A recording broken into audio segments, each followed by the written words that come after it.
Dana White was born to parents June and Dana White Sr. in Manchester, Connecticut, before moving to Boston. He and his sister, Kelly, were raised by their mother and her family for the majority of their childhoods. You know what? I was born in a family of a single mother. Our father was never around. When he did, he was always drunk. Our mother worked very hard, and she was not always around. Me and my sister gonna do all these stuff: cooking, cleaning and washing. He began boxing at age 17 and later graduated from Herman High School in Maine in 1987. At age 19, White already worked 4 different jobs. One of these was as a bellboy for a fancy Boston hotel. The fanciness of the hotel meant that he was paid well, but it wasn't enough for him. When generous patrons tipped him and his co-workers, White and the other bellboys would argue over who'd get the tips. They'd always settle it with a fight. However, that cushy job and that taste of fighting weren't enough for him, and when he was just 19 years old, he walked out the door to pursue his life's passion. I'm standing in the lobby one day, and just thinking, what the hell am I doing here? I make cash every day, plus get a check at the end of the week, got great benefits. But I'm not happy here, so I literally walked out the front door, told my buddy I was quitting. Of course he told me I was nuts and asked me, what are you going to do? And I said, I'm gonna get into the fight business. And that's it. That's what I did. This time he needed a mentor. There's a guy named Peter Welch in Boston. So he did find all of Boston for him to learn about the fight business. Dana did not know Peter, and so Peter was. When he found him, he introduced himself without hesitation. I know this is crazy. You don't know me. I just wanted to work for you. I want to learn about the fight business. For the next few years they were together. White pursued every avenue of boxing he could find. From actually competing to training and managing others. If it involved boxing and if it paid money, Dana White did it. Peter and I did a deal with the city where we got the space underneath the courthouse, which was all this concrete area. We put a ring in there in bags. What we used to do was to bring kids off the streets, and Boston is very segregated. Especially back then. We are talking about the 1980s. We used to bring kids in from all different areas to come in and box, and we wanted these kids to meet each other and respect each other through boxing. It was great and a great thing to do for the kids, but you don't make much money doing it. It was a charity thing we were doing. So, to pay the bills, we used to bring in businessmen, housewives, whoever it was, and train them to box, and we were basically like personal trainers, but you did boxing. Through that, we started going out into the health clubs and teaching in the health clubs, and our classes became huge all throughout Boston. But then White encountered a fight he couldn't win. While training some guys in a gym, henchmen from the infamous Irish mobster Whitey Bulger approached White. That wasn't uncommon for Bostonians back then, as the mob controlled much of the area. The henchmen demanded that White pay them for operating in their area without their consent. They wanted $2,500, but White, still young and still broke, couldn't afford to pay up. White ignored the henchmen's demands until a henchman called him and gave him a deadline. That was a deadline that White couldn't meet, and so he hung up the phone and left for Las Vegas as soon as he could. I literally hung up the phone,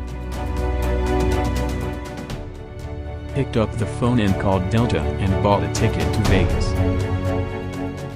Dana White continued working in the boxing scene to make a living when he arrived in Las Vegas.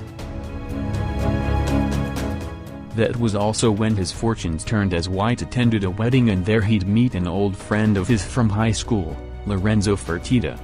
Fertitta and his brother, Frank, had relocated to Las Vegas and started running casinos successfully. The friendship between White and Fertitta reignited at that moment, and soon, they agreed that they would work together on a business venture, one day. In the meantime, White's own interests expanded from boxing to the nascent world of mixed martial arts, MMA, a young sport that promised no-holds-barred action from athletes trained in fighting styles ranging from wrestling to Muay Thai and everything in between. White was soon managing a few MMA fighters who featured in bouts presented by the Ultimate Fighting Championship, UFC, a promotional company that positioned itself as MMA's dominant presence. Drawn into a contract dispute with UFC on behalf of his fighters, White did what any David would do when outmatched by a towering Goliath. He looked for an angle, an approach that would let him floor an opponent who could destroy him head-on. He looked for that key opening, that chink in the giant's armor, and he found it. I ended up finding that out, that they're in trouble and they're probably going to go out of business, White says. And I'd been to a UFC event, and I was looking around and thinking, imagine if they did this, and imagine if they did that. This thing could actually be really big. So, I called the Ufc'S, and I said, I think the UFC's in trouble. And I think we can buy it. I think we should do this. The brothers agreed, and in January 2001, they formed parent company UFA, LLC and bought UFC, with White serving as president. Under their joint stewardship, UFC secured sanctioning for fights in Nevada. Being the president of the UFC though was not easy. For the first few years it was not earning revenue. The first few years was absolutely a war. Probably one of his most down moment was when Lorenzo called him to sell out the UFC. They are more than willing to give it up that day. Luckily, that thing never happened.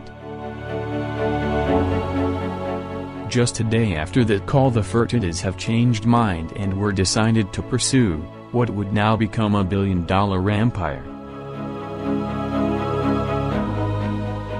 Aside from the fact that revenue was not enough, it was also a hard challenge to mess up with the government, as more and more states have banned it from putting up an event. It was even dubbed by then Senator John McCain as human cockfighting. Today, the dream that inspired White to get into the fighting game so many years before has become a reality. UFC is the undisputed champion of the MMA world, with fights in 175 countries, over 100 UFC training facilities worldwide and a television presence that has reached over 1 billion households. We see in this beautiful life, everything is possible. Who could have imagined that mixed martial arts would go this far? Thanks to this man. When everything seems so hopeless, he was courageous. He fought and made his vision a reality. This is Story of Your Life Animations, leaving you a quote from Dana White: anything can be changed. Anything can be fixed. Things that are broken can be fixed. And you don't have to be some billionaire or millionaire to do it. You just have to be a person with a vision and a passion to do it, and be willing to fight for it every day.